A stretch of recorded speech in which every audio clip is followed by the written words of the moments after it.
Cloudberry Kingdoms is one of the most innovative platformers to date. Whilst it looks like hundreds of other mobile phone or tablet games, its features prove more than sufficient to set it apart from the pack as something every platforming fan should play. You take on the role of a guy called Bob who cares? Bob's story is pretty bland and delivered by some average cutscenes with loads of bad jokes. They feel kinda shoehorned on and don't even seem to have much relevance to the levels, making me think that it was just something Pony Studios felt they needed in order for the game to be considered a game and have a story mode. But that doesn't matter in the slightest, as Cloudberry Kingdoms is a hardcore platformer and, as such, all you should really care about is the gameplay. Key part of what makes the game so awesome is the artificial intelligence used to design levels. What it does is take all available gameplay elements, analyse how you play, and then design subsequent levels based on your performance. Getting killed by too many of those stupid lasers? No worries, there'll be less of them next time around. Do you like stopping and waiting for the perfect moment before advancing?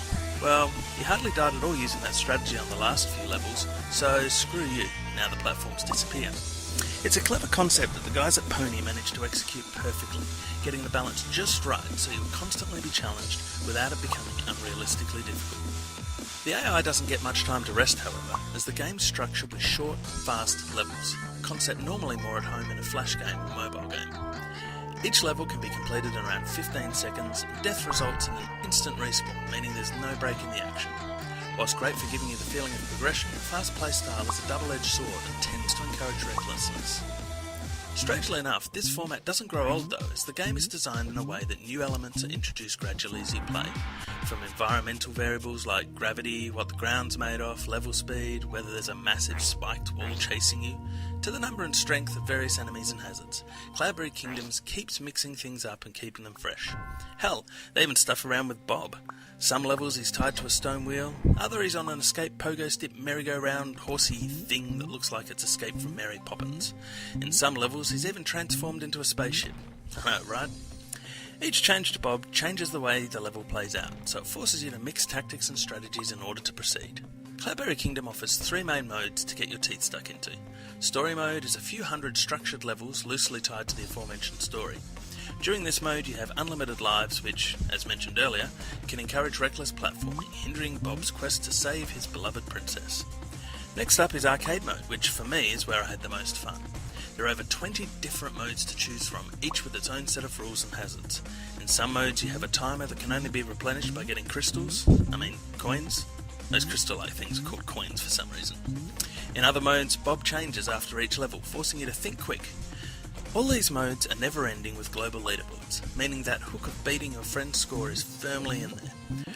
At the time this review was spoken, the WiiU version didn't support online leaderboards, however I've been assured that this is on the cards. The final mode in Cloudberry Kingdoms is the sandbox mode. In this mode you can basically set your own level variables and then let the AI auto-generate levels for you based on those preferences. There's also a Hero Factory mode where you're able to create custom Bobs, such as Bob strapped to a wheel with a jetpack tied on and super heavy falling speed. Unfortunately I was unable to find this in my copy, however after sending off a query to Pony, it seems I just wasn't looking very hard and had to choose a hero called Factory from the first selection screen. Dope. It's a great mode, but something I thought would be better if we could upload our preferences and challenge friends to try and beat our scores. In fact, aside from global leaderboards, all co-op is local only, which is a shame, as there are some fantastic ideas, and I would have loved to have played with my friends. Maybe I should just stop being a hermit and visit people more often, eh? Whilst not essential, I did feel out that I missed out on some fun. For example, there's one mode where you're tied to the other players with a bungee cord, so you really have to work together as a team if you want to pass a level. After seeing how mates and I play New Super Mario Bros., I could see that ending very, very badly. All in all, Cloudberry Kingdom is a sensational, if frustratingly difficult game. Easily one of the best platformers I've played and well worth anyone's time. For gameplay, I gave it a 7 out of 10.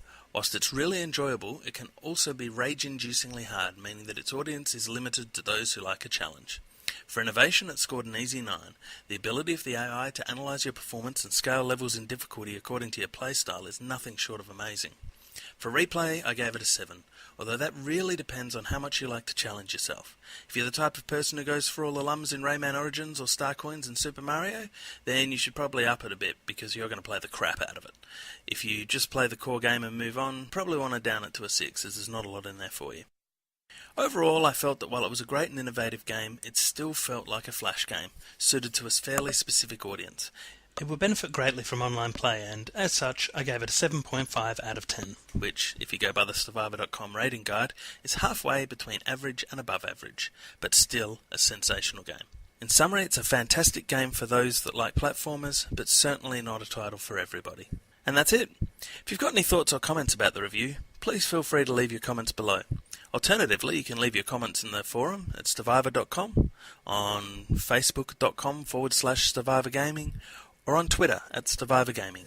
If you're super keen and manage to find the address, you can even send us a perfume-scented letter if you wish. I'm rather partial to strawberry. Thanks for listening.